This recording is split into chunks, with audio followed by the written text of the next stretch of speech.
Olá, meus amigos, nosso fraterno abraço. Estamos aqui hoje numa tarefa muito interessante, respondendo uma mensagem de um querido irmão evangélico. Naturalmente, eu disse a ele que responderia sem citar o nome, preservando, mas a mensagem que recebemos foi muito interessante. Eu gostaria de esmiuçar alguns pontos. Vou ler a mensagem toda. Faz referência ao nosso vídeo sobre homossexualidade e a Bíblia, e o irmão, primeiramente, ressaltar o tom fraterno com que o irmão nos escreveu. E isso é muito bonito, né? Nós podemos debater ideias sem abater pessoas. E esse irmão é muito fraterno sempre que envia alguma mensagem, alguma consideração sobre nossos vídeos e nossas postagens. Ele nos escreveu: bom dia. Assisti seu vídeo e gostei muito. Porém, discordo do seu posicionamento, mas respeito. Eu creio que toda a Bíblia foi inspirada pelo Espírito Santo.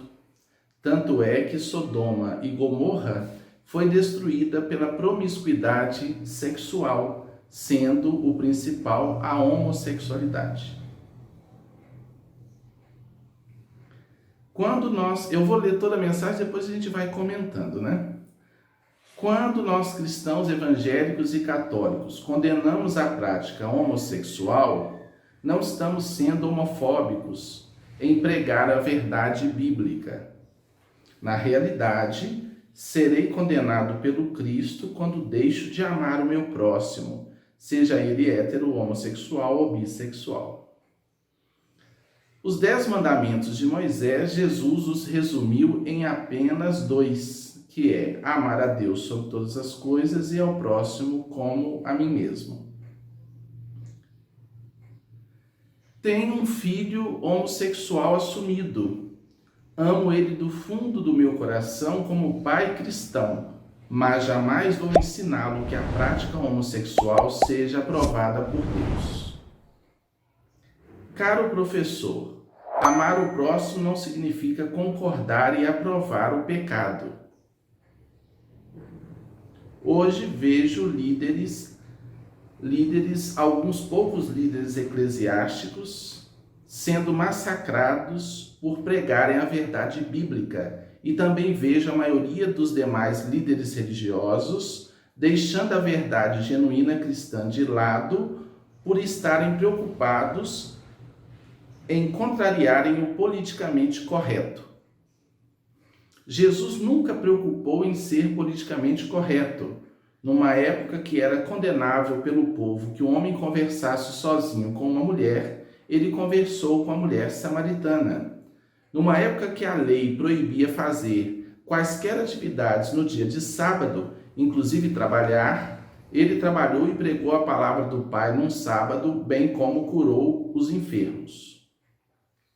Contrariando a lei de Moisés, que condenava à morte quem furtasse ou roubasse qualquer objeto, por menor que fosse, do seu próximo, ele, Jesus, permitiu que seus discípulos colhessem espigas de milhos em um dia de sábado para saciarem a fome deles, pois estavam famintos. E aí ele contrariou a lei do sábado, como permitiu que seus discípulos praticassem furtos de milho. Peço que me corrija se eu estiver errado nas minhas citações históricas do Evangelho. Portanto, Jesus foi o maior quebrador de protocolos hipócritas criados pelo homem. Se eu vou citar todas as suas quebras de protocolos, se fosse citar, vou ficar toda manhã digitando textos. Portanto, para resumir, Deus é amor, mas justiça também. E a Bíblia foi inspirada pelo Espírito Santo de Gênesis a Apocalipse. Portanto, é sim a palavra absoluta de Deus. Eu gostei, repito, do tom fraternal, né, do irmão em discordar. É tão importante, né? Como dizia o pensador francês Voltaire: posso não concordar com uma palavra do que você diz, mas dou a minha vida para que você possa dizê-la. Bem, nós vamos comentar ponto por ponto da mensagem, porque vale a pena, né? Naturalmente, eu quero enfatizar que não estamos aqui com verdades absolutas, nós estamos aqui raciocinando, né? A nossa fé, a fé espírita, ela é uma fé raciocinada, a gente analisa, questiona, chega a conclusões, volta atrás, recomeça, porque nós somos imperfeitos. Perfeito somente o Pai Celestial, não é isso? E Jesus, a sua representação na Terra. Então vamos lá. Quando ele diz, eu creio que toda a Bíblia foi inspirada pelo Espírito Santo, tanto é que Sodoma e Gomorra foi destruída pela promiscuidade sexual, sendo o principal a homossexualidade. Tá.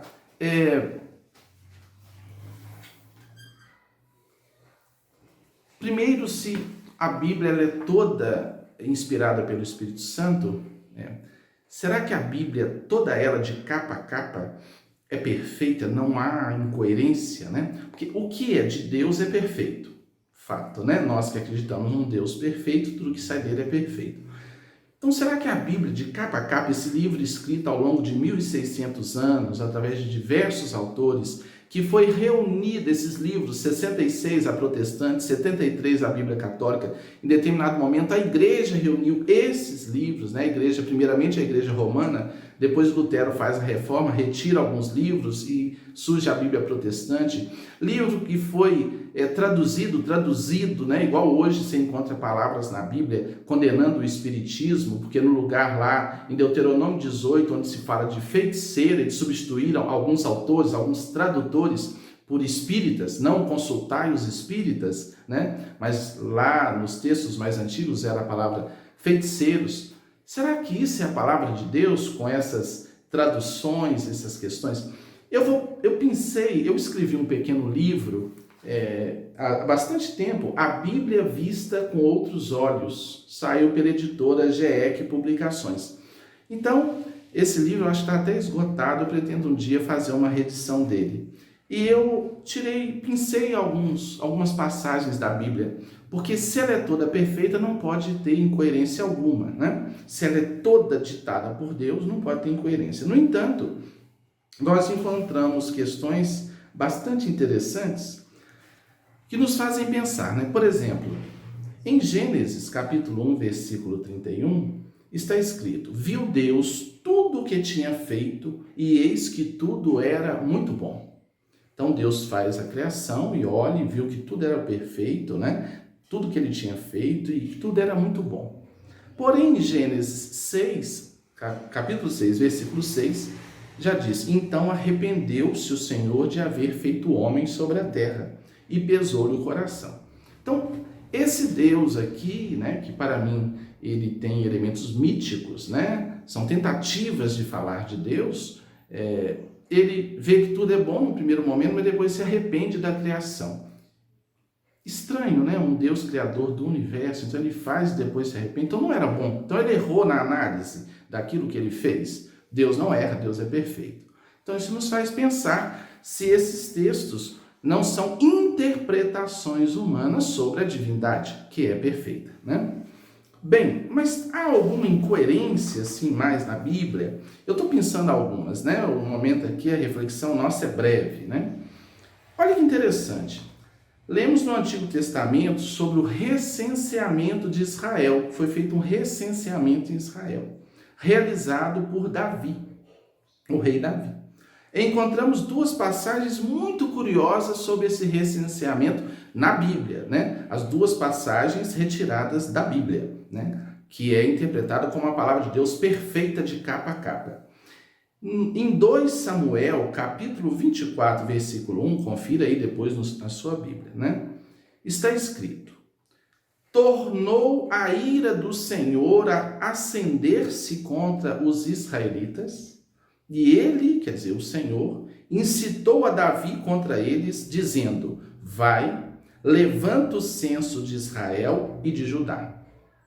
Então aqui, nitidamente, Deus leva Davi a realizar o censo de Israel. Mas em 1 Crônicas, capítulo 21, versículo 1, está escrito, e então Satanás se levantou contra Israel e incitou Davi a numerar Israel.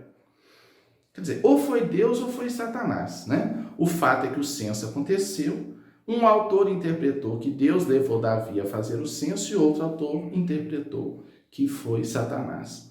Então, quer dizer, uma incoerência aqui, né, total e claro, objetiva, não tem como, né, fugir disso, está aqui muito claro.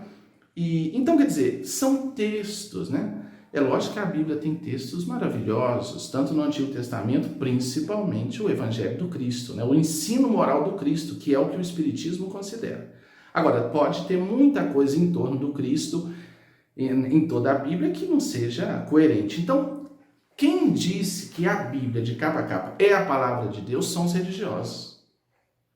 Porque quando ela foi escrita, não existia a Bíblia, os textos foram sendo escritos. A certo momento, a igreja reuniu num livrão, né?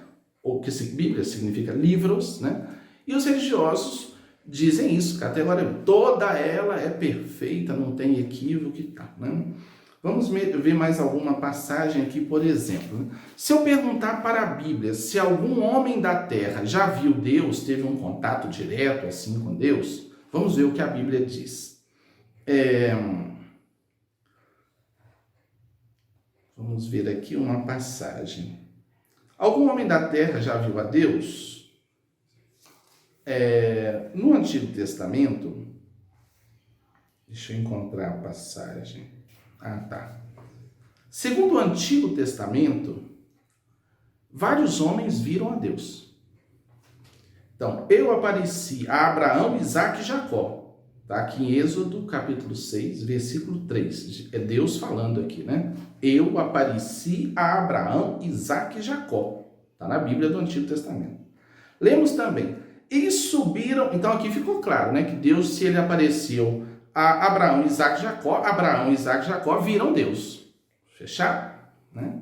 Lemos também. E subiram Moisés e Arão e Nadab e Abiú e 70 dos anciãos de Israel e viram o Deus de Israel, sobre cujos pés havia uma como pavimentação de pedra e safira, que se parecia com o céu na sua claridade. Ele não estendeu a mão sobre os escolhidos dos filhos de Israel. Porém, eles viram a Deus e comeram e beberam. Êxodo 24, 9 e 11. E mais, Deus falava a Moisés boca a boca e ele vê a forma do Senhor. Em Números 12, 18. E ainda, Deus, por 2 vezes, apareceu a Salomão. Está aqui, ó. 1 Reis 11, 9. Então, muita gente do Antigo Testamento bateu um papo com Deus face a face, certo? No entanto, meus irmãos, o Novo Testamento afirma claramente que Deus nunca foi visto por ninguém. João, capítulo 1, versículo 18. Agora o negócio, né? Ninguém jamais viu a Deus. 1 João 4,12. Outra passagem.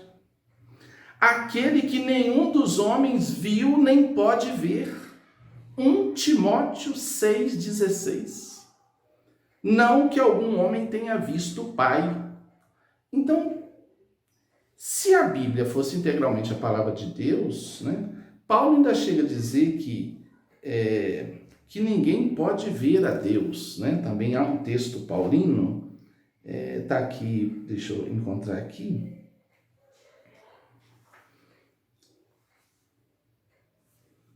Deixa eu ver se eu encontro a passagem de Paulo. Eu sei que Paulo diz que ninguém viu nem pode ver a Deus, né? Não localizei agora a passagem exatamente de Paulo, mas tem essas outras passagens, João. Deus nunca foi visto por ninguém, João capítulo 1, versículo 18. Ninguém jamais viu a Deus, 1 João 4,12, tal. Então, se a Bíblia afirma, eu acho que eu encontrei aqui, Paulo dizendo que nele vivemos, não, isso está, Paulo, nele vivemos e nos movemos e existimos, né? Quer dizer, nós estamos mergulhados em Deus. Deus não é um ser antropomórfico que a gente pode ver como os irmãos lá do Antigo Testamento viram. Então, é muito complicado a gente dizer que a Bíblia toda é a palavra de Deus, né? Há uma inspiração divina para aqueles textos? Pode ter uma inspiração divina, né? Decodificada pela inteligência, pela racionalidade, pelas limitações humanas, e aí presentes ali no texto, né? Mas há muitas incoerências na Bíblia, incontestável. Mas nós não estamos atacando Deus, né? A questão é que a gente identifica a Bíblia com Deus. E ela se tornou até um objeto de poder, de manipulação, né? Se eu tenho a palavra de Deus aqui em minhas mãos, né? É um poder, eu estou aqui com a Bíblia, a pessoa está aqui, a palavra de Deus e tal. Tem gente que fala até que é a boca de Deus falando, né? Assim, tem que ter muito cuidado com isso, porque muitas vezes a gente massacra, manipula consciências, fere pessoas em nome dessas crenças, né? Todo livro merece nosso respeito e carece de nossa análise, né? Mas vamos ver então a questão, o outro fragmento do companheiro aqui.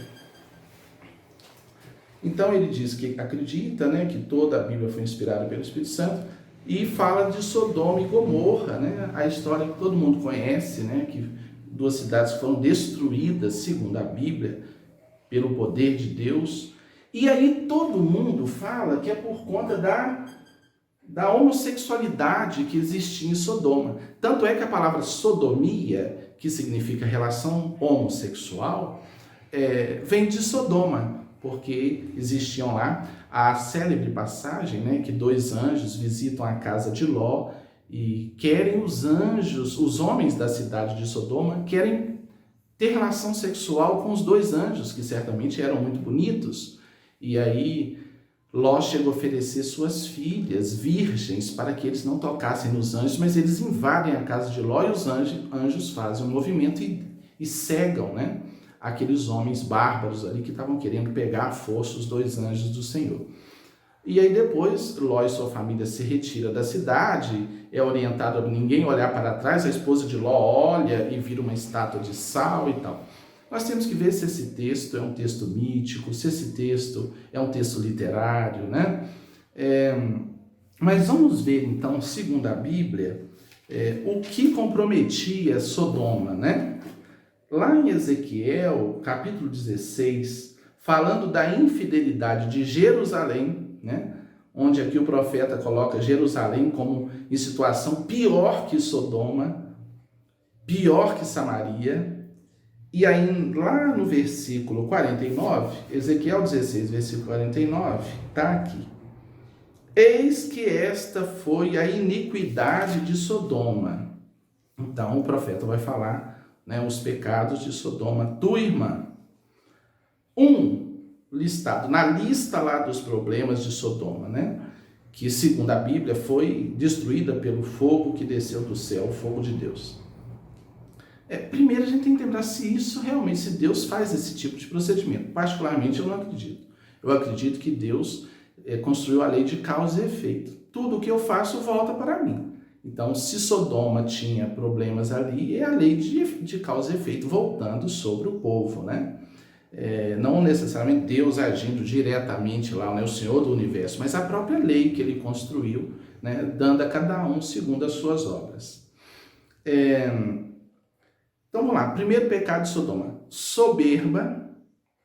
Soberba, né? Quer dizer, se achar melhor, se achar superior, soberba. Fartura de pão e próspera tranquilidade teve ela e suas filhas. Então, possivelmente eles tinham muitas coisas e ociosidade, não deviam fazer nada para ninguém, né? Um povo parado, né? Todo mundo parado, sem ajudar ninguém, tendo recursos. Isso é um pecado. Se eu posso ajudar e não ajudo, né? Teve ela e suas filhas, mas nunca amparou o pobre e o necessitado. Então, olha o pecado grave aqui de Sodoma, né? Eles tinham recursos, mas nunca eles ampararam o pobre e o necessitado. E a gente vê muito isso hoje, né? Muita gente religiosa que não ajuda a ninguém, né? Foram arrogantes e fizeram abominações diante de mim, pelo que, em vendo isto, as removi dali. Arrogância, e aqui fizeram abominações. Aqui, certamente, todo mundo, muitos religiosos vão dizer, é a homossexualidade. Eu acredito até que um dos problemas de Sodoma fosse a promiscuidade, né? O sexo desregrado, sem equilíbrio, que traz realmente malefícios para o equilíbrio psicofísico dos seres humanos. Mas não especificamente a homossexualidade. Se tem outros textos dizendo, não, porque lá tinha relação de homem com homem, eu não acredito que seja isso que levou à condenação. Não acredito. Diante desse texto que eu acabei de ler para vocês. Agora, interpretações são interpretações, porque você pode ter uma vida homossexual muito equilibrada, como tem heterossexual totalmente desregrado, desequilibrado, né? Há textos, repito, né? O companheiro mandou o comentário por conta de um vídeo que eu gravei falando da homossexualidade e a Bíblia. Há textos condenando a homossexualidade na Bíblia, mas eu disse no vídeo que Jesus nunca condenou. Então, eu acredito que são opiniões de autores da Bíblia. E acredito que tudo possa ser vivido com equilíbrio. A mensagem, o restante da mensagem, ele faz várias citações históricas, né, que eu concordo com todas, que a síntese é amar a Deus, né? Aí ele diz que tem um filho homossexual assumido, que o ama do fundo do coração como pai cristão, mas jamais vai ensiná-lo a prática homossexual. Aí eu quero colocar uma questão bem racional. Se eu que sou pai da terra, que segundo Jesus é imperfeito, né? Jesus diz assim, se os pais da terra, que são imperfeitos, se um filho pede pão, ele não dá pedra. Se pede um peixe, ele não dá uma serpente. E o Pai Celestial? Então vamos pegar esse critério de Jesus Cristo. Se eu que sou um pai da terra não condeno meu filho homossexual, se eu amo, se eu acolho, se eu ajudo a lidar com as adversidades, com as questões, e o Pai Celestial? Será que o Pai Celestial vai condenar um indivíduo que nasceu homossexual? O Pai Celestial vai condenar um indivíduo que nasceu homossexual nesse contexto? Sem considerar que há espécies no reino animal que apresentam a homossexualidade. Então, seria um erro de Deus, porque os animais seguem um instinto. Repito, não estou dizendo que o desregramento, a promiscuidade, a prostituição, o sexo sem amor, essa é a expressão, seja algo que não vai gerar resultados negativos e infelizes às criaturas. Agora, o sexo com amor, seja entre homossexuais, entre heterossexuais, eu não vejo problema, né? À luz de tudo isso que a gente está considerando aqui.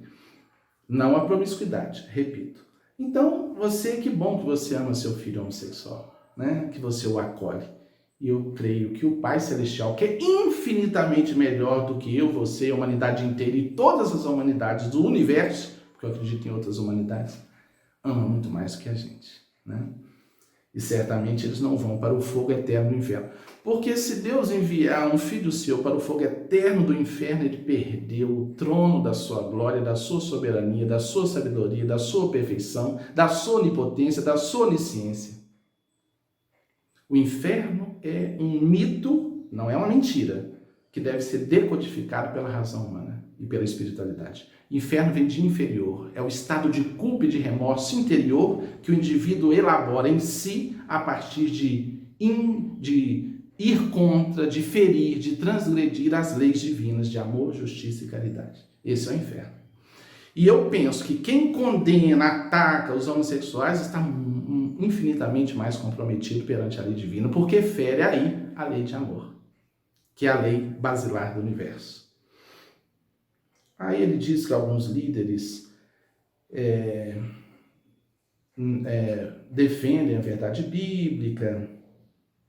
Jesus nunca foi politicamente correto. Verdade, o Senhor quebrou todo tipo de hipocrisia. Por sinal, os únicos que Jesus enfrentou e foi firme e bateu de frente foram com os fariseus, os religiosos, né? A mulher adulta ele acolheu, né? Os pecadores do caminho ele acolheu todos, orientando um novo caminho, evidentemente. Muito bem. E aí ele conclui dizendo que Deus é amor, mas também justiça, né? Eu só diria que justiça sem amor não é justiça, é crueldade. E a Bíblia, para ele, foi inspirada pelo Espírito Santo, de Gênesis a Apocalipse, portanto é assim, a palavra absoluta de Deus. Nós vemos a Bíblia como um roteiro importante de estudo e com muita coisa maravilhosa, né? Mas que nós precisamos interpretar à luz da razão e ter muita atenção, porque os nossos irmãos homossexuais, bissexuais, trans, pan, sofrem tanto, né? E eu quero encerrar contando uma passagem pessoal muito curiosa para a gente refletir, né? Há muitos anos eu estava iniciando a faculdade, iniciando o meu namoro, que é hoje a minha esposa, a Cíntia, e eu entrei num ônibus da faculdade. Quando eu entrei, uma mulher me abordou e disse: Rossano, você está namorando? Eu disse: sim, minha irmã, estou namorando. E ela disse assim, de forma bem altissonante, né? Todo o pessoal do ônibus ouve aquele silêncio, né? Ela falou assim: pensei que você fosse bicha enrustida. E aí houve aquele silêncio. E eu só disse àquela irmã, àquela jovem senhora, eu não sei se era senhorita ou senhora, eu disse a ela: não, minha irmã, não sou homossexual não, eu sou heterossexual. Mas não disse isso para dizer que o homossexual estava errado, não, eu só disse: não, eu sou heterossexual. Eu acho que eu tive uma formação, eu sou muito, na maioria das vezes, eu sou muito delicado, procuro ser educado, civilizado, então isso deve trazer uma conotação, né, meio afeminada, né, uma pessoa. Então muita gente deve ter interpretado assim, eu aprendi há muito tempo que o valor da opinião dos outros é o valor que a gente dá, então isso não tem problema para mim. Até porque eu sou heterossexual e se fosse homossexual, viveria a minha homossexualidade com tranquilidade. E tem grandes amigos homossexuais, pessoas extraordinárias, pessoas lindas, né? Bem, aí houve aquele silêncio, eu só falei: não, eu não sou gay não, eu estou namorando. Muitos anos se passaram, o tempo passou, né? O tempo, esse grande mestre, né? E aí um dia fui convidado para falar num casamento de amigos espíritas, né? Nós espíritas não casamos no religioso, o casamento é no civil, e algum espírita leva uma mensagem ali aos noivos. E aí terminei de falar, eu, minha esposa, meus filhos, fomos almoçar, né? Um casamento de dia, num local muito agradável. E quando eu estou almoçando, muitos anos depois do episódio lá no ônibus, quando eu olho para trás, está essa senhora, né? Com um rapaz do lado. E eu olhei e percebi que o rapaz era todo afeminado, né? E aí eu perguntei à minha esposa: quem é o rapaz ao lado da fulana e tal? Ela falou assim: é filho dela. E aí eu fui ao passado, né? Minha mente foi lá dentro do ônibus, né? Ela não tinha ainda o filho lá naquela época, né? Suponho eu. Ou se ele já tivesse nascido, era uma criancinha e tal. E eu fiquei pensando, eu acho que ela não tinha filho ainda não, né? Não tinha não. E depois eu fiquei pensando, falei: meu Deus, não é castigo divino, porque homossexual não é castigo. Claro que eu não estou dizendo esse absurdo. Eu estou dizendo que possivelmente ele veio para educá-la, para ela trabalhar o próprio preconceito, né? Para ela reciclar seus valores, suas crenças. Porque quando ela me perguntou, era uma pergunta de reprovação. Pensei que você fosse bicha enrustida, tipo, atacando, né, a questão. E eu pensei: nossa, como a vida é, né? E aí ela estava ali com esse filho, que deve ser um excelente filho, um menino bom, né? Estava ali tranquilo do lado dela, decentemente, nos cumprimentou. Então a vida, né? Eu vejo que muitos religiosos têm recebido em seus lares filhos homossexuais. E se um dos meus filhos se apresentar homossexual, porque um ainda é muito pequeno, alguma coisa assim, será amado profundamente, né? Porque, repito, como dizia Chico Xavier, Deus não está tão preocupado com o que fazemos do umbigo para baixo, mas com o que fazemos do umbigo para cima. O desregramento, a promiscuidade, sim, é um problema sério, mas, sobretudo, a vivência do amor e conduzir a sexualidade, que traz as fontes da vida, a energia sexual, a libido, a energia psíquica, com equilíbrio, né, para que tenhamos saúde integral, ok? Agradeço ao companheiro, ao irmão evangélico que nos enviou a pergunta e a todos que acompanham o nosso canal. Enviem as perguntas, pode enviar para o nosso WhatsApp 32984553383. E se esse vídeo te foi útil, trouxe algum questionamento, mande aí sua pergunta para a gente estar respondendo aqui no canal. Jesus nos guarde, nos abençoe e nos proteja de todo mal. Grande abraço.